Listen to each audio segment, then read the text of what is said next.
রব্বুল আলামিন বাংলাদেশ সশস্ত্র বাহিনীর যত সদস্য দেশে বিদেশে শান্তি মিশনে যেখানে যে দায়িত্বে নিয়োজিত আছে, আল্লাহ সবাইকে আসমানি জমিনি বিপদ আপদ থেকে হেফাজত করুন, সকলের উপর সকলের পরিবার পরিজনের উপর রহমত নাজিল করুন। আয় আল্লাহ, আমাদের দেশের সার্বিক শান্তি সমৃদ্ধি দান করুন, আমাদের দেশকে ও দেশবাসীকে হেফাজত করুন।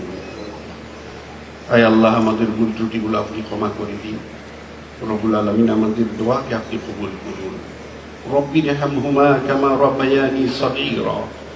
ربنا تقبل منا إنك أنت السميع العليم وتب علينا إنك أنت التواب الرحيم آمين برحمتك يا أرحم الراحمين।